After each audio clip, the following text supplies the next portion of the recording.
Mulai materi pada siang hari ini dari Bapak Kepala Balai Diklat Keagamaan Denpasar.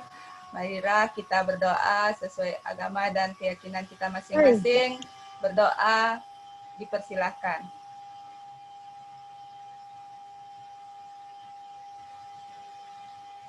Berdoa selesai.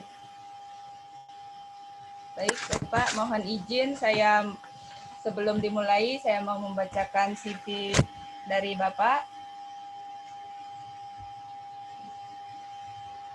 Nama Bapak Dr. Haji Muhammad Toha, SAG MSI, NIP 1969 1028 2002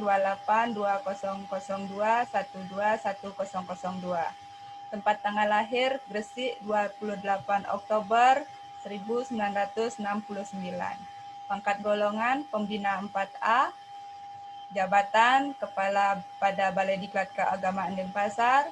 Alamat rumah Gresik, alamat kantor Jalan Raya Mengui, kilometer 14, Bringkit Mengui Tani, Mengui, Badung, Bali. Nomor telepon 081 330 530 493. Riwayat pendidikan pertama S1 IAIN Sunan Ampel Surabaya, S2 Universitas Airlangga Surabaya, dan S3 IAIN Sunan Ampel Surabaya. Pengalaman jabatan, beliau pernah sebagai penyuluh agama pada Kemenag Kabupaten Gresik, 2 Wijaiswara Balai Diklat Keagamaan Surabaya, dan Kepala Balai Diklat Keagamaan Surabaya, dan saat ini beliau menjabat sebagai Kepala Balai Diklat Keagamaan Denpasar. Sekian yang bisa saya sampaikan dari biodata Bapak Kepala Balai Diklat Keagamaan Denpasar, Bapak Muhammad Toha, atas waktu dan tempat. Saya persilahkan kepada Bapak. Silakan Bapak. Baik, terima kasih. Saya mohon respon dulu, Bapak Ibu sekalian ada jauh di sana. Kalau suara saya sampai di tempat Bapak Ibu sekalian, acungkan jempol di layar sehingga saya bisa melihat respon Bapak Ibu sekalian. Apakah saya sampai di Bapak Ibu sekalian? Baik, terima kasih. Ibu Sarjani, Ibu Siti Huria sudah memberikan respon pada pagi hari ini. Assalamualaikum warahmatullahi wabarakatuh.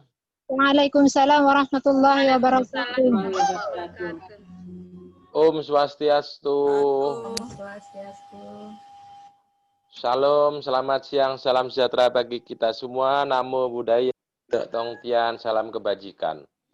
Bapak Ibu sekalian yang saya hormati dan saya banggakan khususnya saudara-saudari ya, ada Ibu Kadek Nanjelita dan beberapa panitia yang lain. Kemudian ada suara barangkali yang bergabung dengan kami, saudara-saudari Ibu sekalian, peserta diklat yang saya banggakan.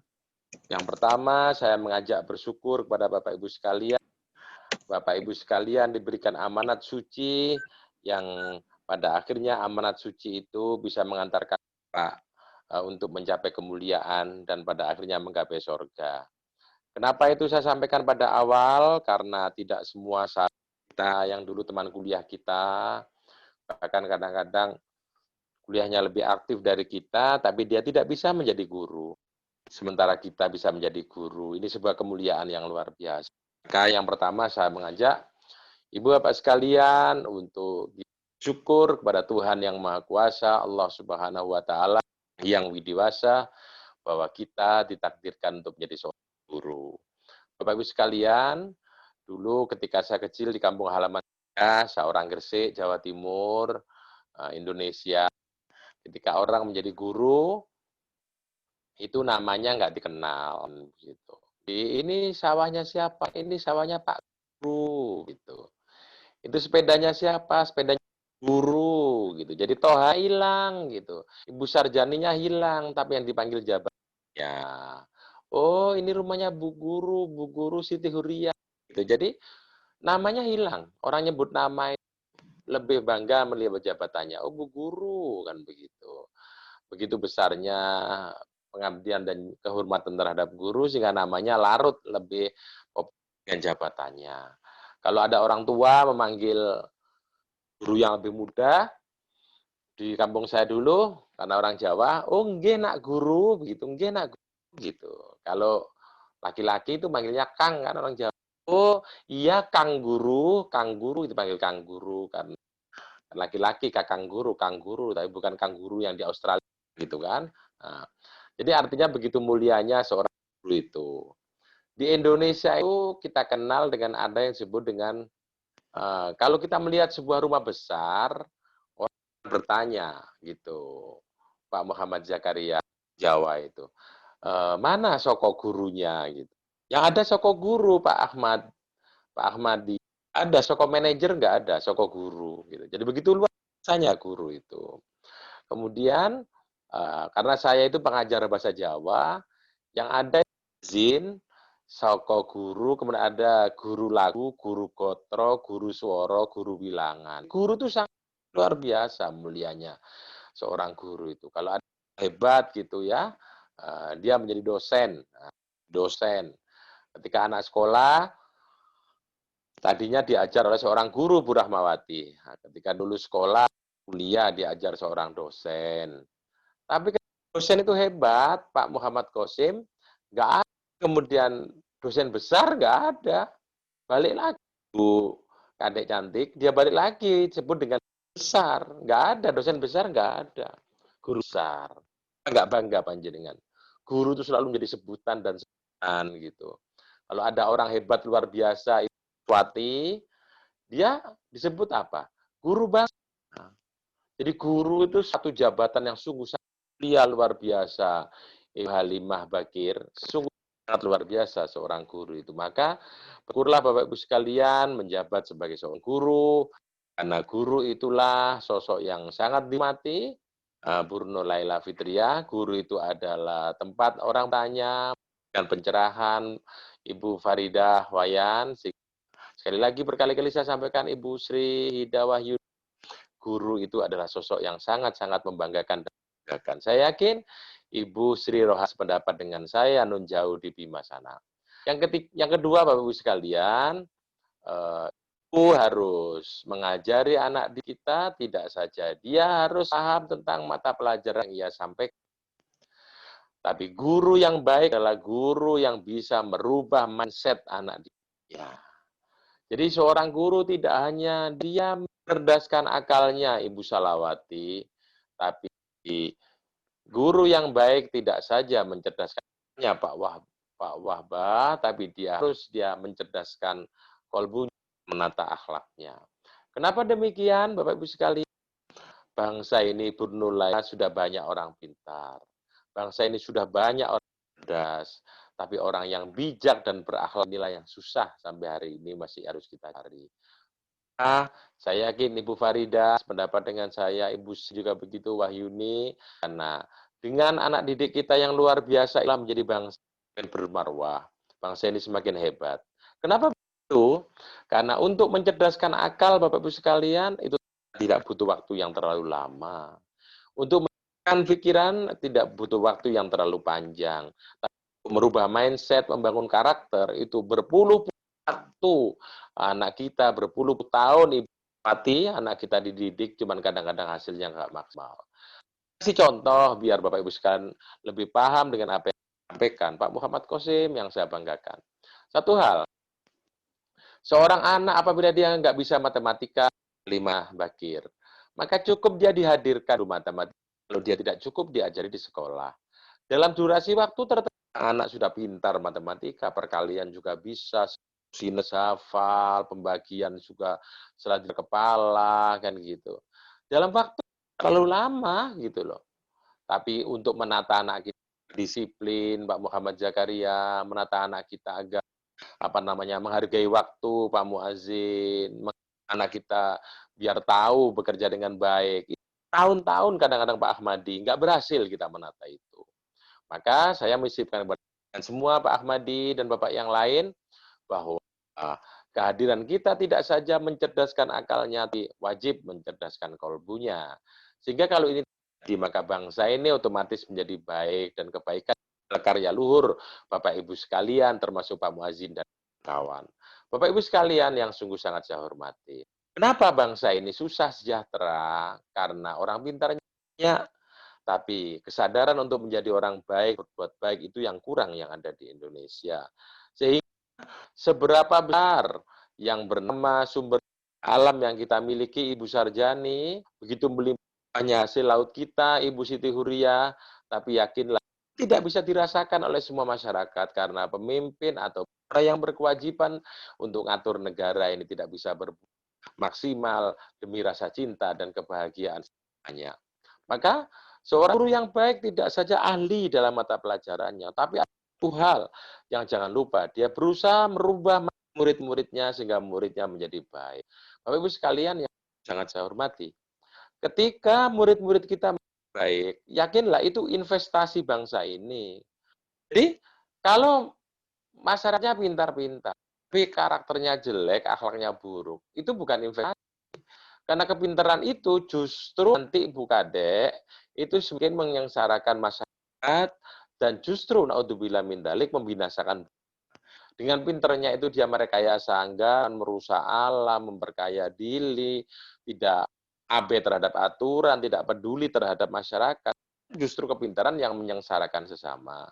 Maka saya sampaikan kepada Bapak Ibu sekalian untuk yang pertama, jangan hanya mencerdaskan akalnya, bangun karakternya, tata moralnya, luruskan akhlaknya, sehingga dia akan menjadi murid yang luar biasa. Berikutnya, kalau Bapak Ibu sekalian sudah bisa menata ini, Bapak Ibu sekalian, saya yakin ada hubungan luar biasa, tidak saja hubungan fisik antara Bapak dengan muridnya, ketemu tahun, 3 tahun, bahkan 9 tahun. Tapi akan terbangun sebuah rasa cinta yang luar biasa, bertemunya hati antara murid dengan gurunya. Maka kadang-kadang sampai mati pun apa yang dicatat dalam ya, dia akan mengisahkan kepada anaknya. Saya dulu diajari bu guru begini, saya diajari guru begini. Nah, maka ini keluhuran budi. Siapapun kita kepingin sukses, maka patuhi gurunya. Nah, itu yang pertama. Yang kedua, Bapak sekalian yang sungguh sangat saya hormati, Bapak Ibu sekalian harus mengajak Bapak Ibu sekalian untuk banyak membaca dan belajar. Banyak membaca dan belajar. Kenapa? Karena kita itu bukan kayak kita zaman sekolah dulu, Bapak Ibu sekalian. Pak Muhammad Zakaria saya yakin masih ingatnya dulu.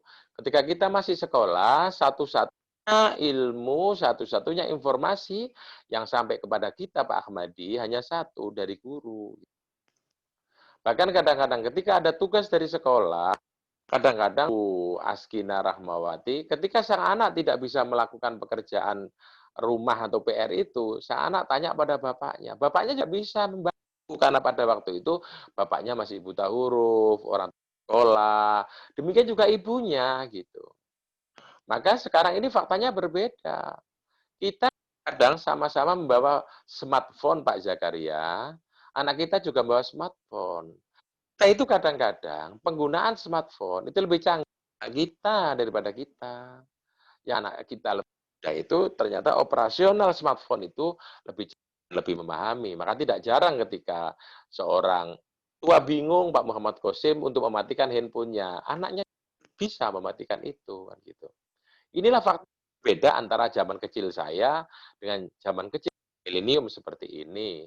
Saya sering dapat PR ketika tanya ibu saya mengatakan, makanya emak ini nggak bisa, kamu silahkan tuh biar diajar oleh guru lah. Kalau kamu tanya sama emak sendiri nggak ngerti kan begitu. Itu zaman saya. Tidak, anak kita lebih canggih luar biasa. Bahkan kadang-kadang Bu Askina Rahmawati itu sudah paham, gurunya belum membaca. Maka kita harus terus update, banyak belajar, membaca, sehingga apa yang kita sampaikan itu tidak berbeda apa yang dipahami murid. Karena murid juga mencari pengetahuan dengan cara sendiri. Maka kita tidak boleh berlagak kayak dulu. Guru dulu kita ada jagoan ilmu pengetahuan. Faktanya tidak. Ditambah lagi kadang-kadang Ibu Halimah Basir, orang menyekolahkan anak sekarang itu orang tuanya lebih pintar. Kadang-kadang anak-anaknya dokter, kadang-kadang bapak sudah dokter, belum dokter Ibu Sri Rohana. Maka kita harus terus belajar gitu. Sehingga nanti Bapak Ibu sekalian merasa memang guru yang profesional dan orang tuanya mengaku kita memang guru yang layak untuk dititipi oleh anak kita, Bu Nur Laila Fitria. Maka Bapak Ibu sekalian harus bisa memahami tentang metode-metode pengajaran yang baik, model transfer pengetahuan yang menurut psikolog tidak salah gitu, sehingga tidak wajar ketika zaman yang demikian maju, seorang guru kemudian bentak-bentak muridnya, Ibu Wahbah Ende nggak mungkin lakukan untuk sekarang, karena masyarakat kita sekarang sadar. Zaman ketika saya sekolah dulu, Ibu Maswati, ketika saya ngaji kemudian nggak bisa, tangan saya dipukul sama rotan oleh guru saya. Orang tua saya tidak marah. Dengan pukulan itu akan mendapatkan berkah dan engkau akan lebih pinter. Begitu zaman saya dulu ketika sekolah di Hidawah Yuni, itu zaman saya sekolah gitu. Tapi zaman sekarang kalau ibu kemudian menjewer muridnya, apalagi ada bekas warna merah, Pak Ahmadi, yakin polisi akan datang menjemput Bapak Ibu sekalian. Maka saya mesarankan pada Bapak Ibu sekalian, hati-hatilah melaksanakan tugas, karena orang tua yang berbeda dengan orang tua dulu. Ketika kita ngaji dijewer, telinga kita sampai merah, mesti ibu kita nggak apa-apa, nah itu berkah dari guru kita, biar semakin. Kalau sekarang ibu menjewer telinganya merah, saya ibu akan dituntut di pengadilan. Maka ini pesan saya, hati-hatilah menghadapi masyarakat sekarang. Tidak semua masyarakat paham bahwa kerja kita itu susahnya luar biasa, Ibu Man Kartini.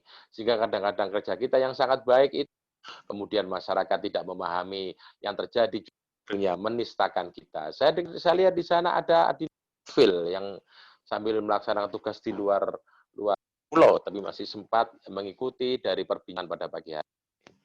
Maka Ibu harus paham tentang ilmu psikologi, bagaimana ketika seorang anak itu berumur sekian, maka metodenya kayak apa, Ibu Faridawayan. Ketika anak usia demikian itu bagaimana. Saya yakin Bapak Ibu sekalian harus mempelajari tentang ilmu psikologi, kan begitu. Itu yang paling penting. Yang kedua Bapak Ibu sekalian, saya pesankan kepada Ibu Bapak sekalian untuk tidak letih-letih belajar ilmu sosiologi. Saya yakin Ibu Farida Wayan juga sependapat dengan saya. Jadi orang yang mengajar dengan pemahaman sosiologi mumpuni itu berbeda dengan orang yang mengabaikan ilmu sosiologi. Bu Nyoman Kartini, seorang anak yang ada di keluarga mapan, dia akan berbeda dengan anak yang berada di keluarga kekurangan. Seorang guru harus paham, Ibu Salawati, tidak menyamakan antara yang mapan dengan yang kekurangan. Maka guru itu mutlak dibutuhkan, dan kearifan itu akan didorong ketika dia paham sosiologi. Seorang anak yang semua sudah cukupi, dia akan stabil dalam berpikir, dia berada di kelas tenang, Ibu Kadek yang cantik jelita, dia akan mengikuti pelajaran itu dengan tenang karena sarapannya sudah disediakan di rumah gitu. Sementara anak yang kekurangan Ibu Sri Hidayat ini, dia pagi-pagi jangankan sarapan, dia masih mencari kebutuhan keluarga, bahkan masih ngurus adik-adiknya. Maka inilah kearifan seorang ibu guru sekalian. Sehingga kita tidak bisa kemudian menyampaikan itu fakta seorang anak itu disampaikan. Saya yakin Ibu Hidawah Yuni juga sependapat saya kan. Nah, sehingga ibu harus memahami sosiologi. Oh, anak seorang pejabat berbeda dengan anak orang melarat, anak pejabat tinggi tentunya berbeda dengan anak petani, sehingga kita paham, oh kita ini harus berhadapan anak yang multi pemahaman dan multi kemampuan ekonomi. Maka kemudian jangan disamakan anak seorang petani lagi susah-susah, lagi ngurus adiknya, kemudian datang terlambat, merta kita hardik semena-mena, jangan. Tetapi Bapak sekalian menggunakan kearifan. Ia memahami bahwa pentingnya belajar untuk apa, Nur Laila Fitria.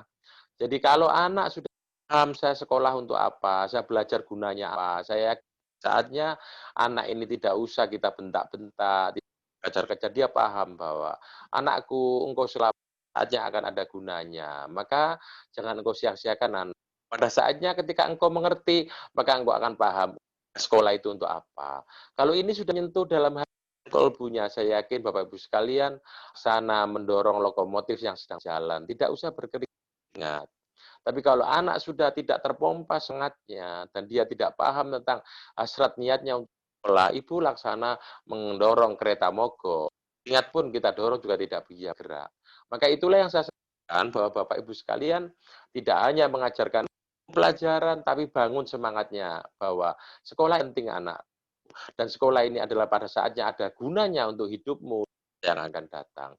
Kalau ini sudah Bapak Ibu lakukan, maka saya yakin sedikit akan membantu meringankan Bapak Ibu sekalian kita knowledge karena antara yang menyampaikan dan yang mendengarkan sudah paham apa yang dilakukan selama ini.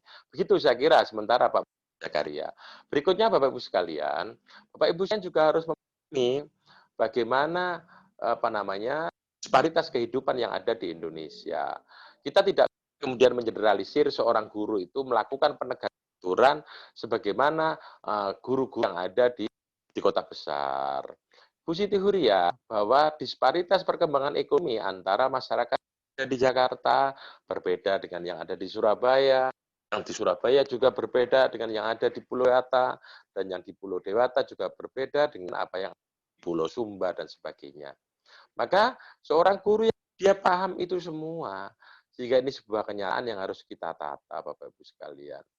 Yang berikutnya Bapak Ibu sekalian, bila Bapak Ibu sekalian ini, silakan yang mau izin silakan, mau pipis kayaknya. Bapak Ibu sekalian yang sungguh sangat saya hormati, ini ada yang mohon izin gitu, mungkin barangkali pipis ya. Bapak Ibu sekalian yang sungguh saya hormati, saya mengajak kepada Bapak Ibu sekalian, tanamkan rasa cinta anak-anak didik kita kepada negara cinta ini. Kenapa begitu? Seorang negarawan yang baik atau guru yang baik yang menyampaikan rasa cinta terhadap negerinya. Kalau kita mendidik anak kita itu untuk membangun negeri. Tapi kalau justru anak ingin terdidik, anak tidak cinta terhadap negeri, maka negeri ini akan terberikan kepada bangsa yang lain. Maka sejatinya kecerdasan anak kita, kepintaran anak-anak kita, kebiayaan anak-anak kita, itu adalah tujuannya untuk mengembangkan negeri tercinta ini, membangun dengan sempurna. Kalau anak itu pintarnya biasa, tapi dia tidak cinta terhadap negerinya, ia lakukan adalah tidak jauh dari destruktif. Maka saya kasih contoh. Kenapa yang destruktif itu? Contohnya yang paling gampang. Ini panitia Bu Kadek siapa itu? Yang satunya itu. Ibu siapa yang satunya itu? Ibu Fenti. Oh, Bu Fenti, Bu Fenti Ardi, ya, ya. Terima kasih, Bu Fenti. Saya Ibu Bapak sekalian, Bu Sarjana, Bu Siti Huria, saya masih relatif baru berdinas di sini, sehingga saya dari sahabat-sahabat tercinta saya, insan-insan, person-person yang sungguh luar biasa semat yang membangun Balai Diklat Keagamaan Denpasar bersama-sama. Bu Fenti yang saya banggakan, contoh bahwa ketika otaknya pintar, karakternya tidak bagus, destruktif terhadap negaranya. Yang paling Bapak Ibu sekalian masih bisa memotret di kota besar, anak pulang sekolah tawuran sama sekolah. Anak tawuran sesama pelajar. Ini ada apa? Berarti dia tidak paham dirinya pulang itu untuk apa. Coba, yang namanya sekolah itu, Bu Fenti, itu menata akhlak dan moral seseorang. Loh, baru keluar dari kawasan di muka yang menata moral akhlak seorang, sampai di depan halaman sekolah sudah tawuran. Berarti artinya penataan pendidikan hanya pada akal, tapi belum sampai merasuk dan budi. Maka Ki Hajar Dewantoro berkali-kali katakan, didiklah anak didik kita dengan akal dan budi. Gitu. Akal yang pintar, budi yang luhur, menjadi person yang baik. Itu yang paling penting. Jangan akal pintar, budi tidak luhur. Negara akan menjadi hancur. Akalnya pintar, akal ngakali negara, akalnya hebat hanya untuk membohongi umat, maka negara ini semakin tidak untuk hidup secara bersama. Berkali-kali saya sampaikan, tajamkan akal budi dengan itu akan menjadi baik. Bapak Ibu pasti ada yang bertanya, contohnya di mana? Saya menyampaikan Pak Muazzin, di kota-kota besar yang namanya halte bis itu pemerintah memberikan dan bagi mereka yang mau naik bis, Pak Muhammad Qasim. Di situ ada atap, dulu kecil, di situ ada telepon umum dengan kemudian bisa digunakan. Saya yakin Pak Zakaria juga pernah menonton ini. Tapi yakin kita melihat fasilitas umum yang dirusak oleh anak didik kita. Ini kan sebuah tindakan yang konyol. Padahal justru memberikan keamanan bagi warganya. Tapi yang terjadi Bu Askina Rahmawati justru oleh anak-anak kita itu dirusak. Di tempat saya dikit telepon umum yang diputus kabelnya, dilepas telepon umum itu. Sehingga ini kan anak yang berpikir destruktif itu kan nggak ngerti dia itu sebenarnya siapa dan untuk apa. Maka ini sampaikan kepada anak didik kita. Tidak jarang taman-taman yang sangat indah, pohonnya diinjak-injak, kemudian dia menulis di tembok-tembok yang mencoreng kadang-kadang dengan kalimat-kalimat kotor, bahkan ada gambar-gambar yang seharusnya ditutupi dengan kain berlembar-lembar, digambarkan di tembok-tembok dengan ditulis kalimat-kalimat jelek. Ini kan berarti karakternya tidak berubah, meskipun sekolahnya terus. Maka saya yang memiliki harapan Ibu Nikade, bahwa pintar apapun kalau dia tidak berubah akhlaknya, tidak ada gunanya bangsa ini. Maka guru-guru saya pesankan, saya mohonkan, titipkan kepada panjenengan semua, ketika menyampaikan pelajaran, tetap sisipkan tentang bagaimana membangun yang baik dan karakter yang sempurna, sehingga bangsa Indonesia ini semakin bermewah. Bapak-Ibu sekalian, pernahkah kita berpikir, mungkin kalau di Bali, di Pulau NTT dan NTB tidak terlalu. Saya berasal dari masyarakat Jawa yang masyarakatnya cukup maju dalam artian aktivitas dan berbagai halnya. Ibu Ninyoman Karni di tempat itu, kalau ada seorang anak bawa motor, dia tidak merasa kalau motornya nggak dilepas-lepas, dilepas ringnya, dilepas spionnya, dilepas lampunya, dilepas macam-macam, dia akan merasa bangga.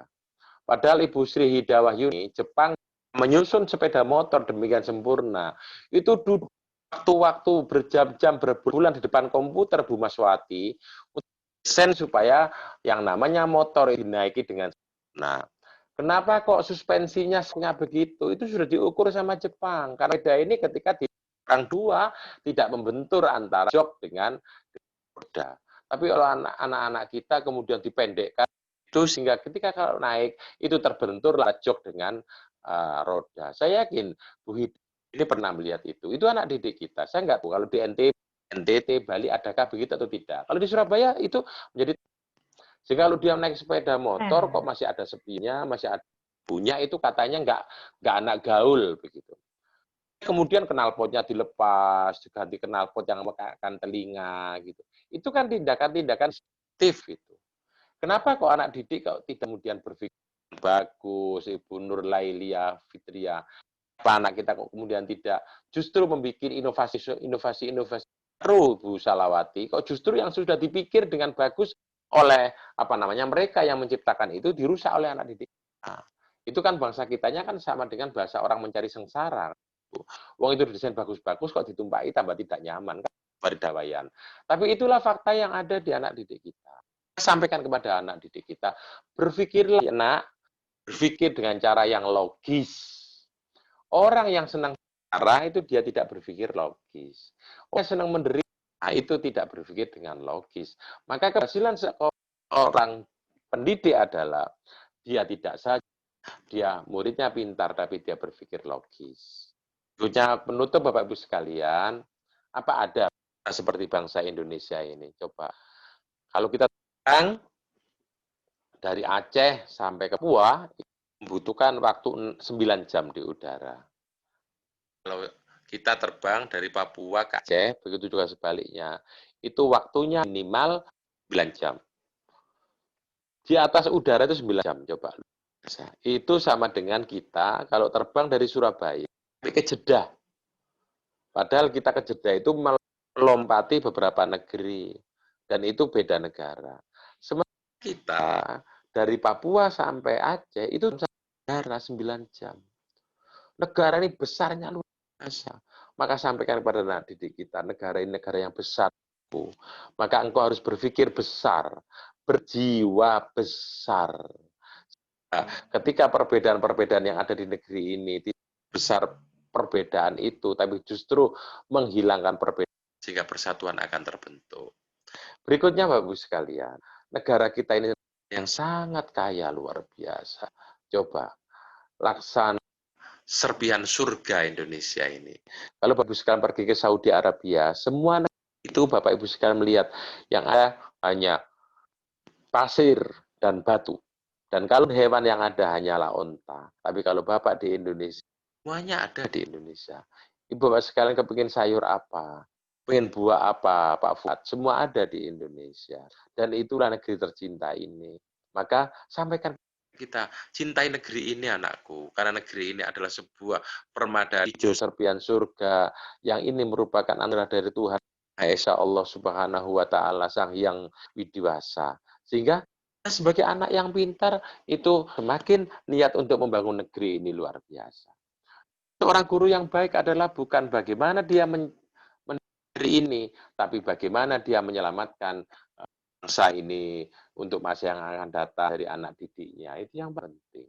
Sekalian, kiranya inilah bisa saya sampaikan Ibu Sedia Wahyuni, Ibu Mas Wahyu, saya yakin kurang maksimal saya sampaikan karena jarak begitu jauh hingga putus nyambung, tapi saya yakin yang tidak banyak ini barangkali adanya, mohon disampaikan kepada anak didik kita bahwa yang pertama belajar dengan sungguh-sungguh karena apa yang anak-anak hadapi itu berbeda dengan apa yang Bapak Ibu hadapi sekarang ini. Dengan semakin luar biasa, perdagangan bebas sudah di depan mata. Siapapun yang tidak bisa menguasai teknologi, siapapun yang tidak bisa menata dirinya, siapapun yang tidak mau belajar peningkatan mutu pada dirinya akan kalah dalam pertempuran, perebutan ekonomi dan berbagai hal yang ada di dunia. Itu yang paling penting. Yang kedua, Bapak Ibu sekalian, sampai anak didik kita bahwa kecerdasan yang luar biasa apabila tidak diiringi akhlak yang mulia, maka dia akan menjadi bangsa ini, menjadi perusak masyarakat di mana ia berada. Berikutnya Bapak Ibu sekalian, negeri ini sangat besar, maka negeri yang besar harus dikendalikan oleh anak bumi putra yang besar. Dan bumi putra yang besar dan berjiwa besar itu Bapak Ibu sekalian untuk menjadikannya. Sehingga pada masanya Indonesia mulia, Indonesia akan berdiri sama tinggi dan sama rendah dengan bangsa yang lain dalam dasar berpikir dan kesejahteraan dalam hidup. Demikian terima kasih. Ada ucapan-ungkapan saya yang kurang halus, akui memang Toha bukan makhluk halus. Demikian akhirnya satu pantun, barangkali ada sumur dilarang, izinkanlah Bang mandi, kalau masih ada umurku panjang, saya memberikan untuk berjumpa kembali. Burung Garuda, burung merpati, hantu burung beo, itu nama-nama burung Bapak sekalian. Demikian terima kasih. Om Santi, Santi Om. Salam, selamat siang, sejahtera bagi kita semua. Nun wal kolami wa ma nun fastabiqul khairat, nasrum minallah, fathun wallahul muwaffiq ila aqwamit thoriq. Assalamualaikum warahmatullahi wabarakatuh. Waalaikumsalam warahmatullahi wabarakatuh. Terima kasih Bapak Kepala, Bapak Toha. Kita ada sesi tanya jawab Bapak. Saya mohon kali ini belum ada tanya jawab dulu ya, karena persiapan saya untuk melakukan yang lain.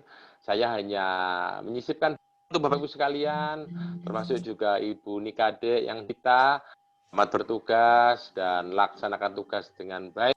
Saya yakin tugas yang baik ini akan berguna untuk bangsa dan yakinlah apa yang Bapak Ibu sekalian lakukan ini akan dicatat oleh Tuhan Yang Maha Kuasa Allah Subhanahu wa Ta'ala, Sang Hyang Widiwasa, dan kehidupan Bapak Ibu akan dijamin, anak Bapak Ibu sekalian akan dijamin dengan jaminan Yang Maha Kuasa. Itulah hidup kita mudah dan semakin sejahtera. Demikian, terima kasih. Saya mohon izin dan saya live dari perjumpaan pada siang hari. Baik, terima kasih Bapak Kepala, Bapak Toha atas penyampaian materinya pada siang hari ini. Saya persilahkan kepada Bapak apabila ada suatu hal yang live. Bapak Ibu, demikian materi dari Bapak Kepala kita, Bapak Dr. Haji Muhammad Toha. Setelah Bapak Ibu menerima materi, silakan Bapak Ibu untuk membuat resume apa yang telah disampaikan oleh Bapak kita, ya Bapak Ibu. Baik, sebelum kita tutup, marilah kita berdoa terlebih dahulu sesuai dengan agama dan keyakinan kita masing-masing. Berdoa dipersilahkan.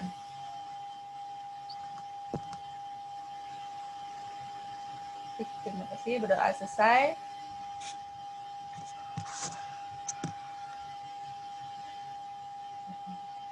Bapak Toha, Bapak Kepala, saya persilahkan Bapak untuk live. Siap, saya live ya. Nggih, Makasih. nggih, Bapak. Terima kasih Bapak. Bapak Ibu, gimana sudah menerima materi dari Bapak Kepala Balai kita? Jangan lupa untuk resume-nya ya Bapak Ibu ya. Ada recordingnya nggak, Mbak? Bude, Materinya ada. ada gini materinya, Bude. Bingung mau ngeresum. Bingung resumenya. Iya. Nama saya banyak sekali disebut. Oh ya. Banyak nama yang disebutin ya. Memang Pak Zakaria luar biasa. Enak nyebut Pak Zakaria. Pak Muazin berat deh. Iya Bapak. Volume paling banyak Pak Zakaria. Saya akan Ya. Itu aja Iya, saat berapa kata nanti di resume itu. Berarti layarnya Iya. ada di Bude, kalau ada rekamannya, Bude. Bu Penti gimana ada rekamannya? Sudah di stop rekodnya. Pokoknya mau pakai apa di resumenya, jangan nyebut nama semua. Ngabsen ya. Sebut namanya aja di resume. Karjani juga sering disebut. Kali-kali disebut terus. Nggih. Yang ingat guru itu sosok yang membanggakan gitu aja ingetnya. Saya titip ya. Ya nanti Amit. sambil menunggu rekod yang akan diupload, dan saya beri waktu ya, yang pasti Bapak Ibu nanti buat setelah rekodnya ini ya terupload ya. Siap, siap. Silakan saya beri waktu untuk resumnya. LMS-nya masih terbuka ya, tidak ada batasnya untuk resume. Untuk penilaian juga ya Bapak Ibu. Siap, Bude. Diisi ya. Untuk hari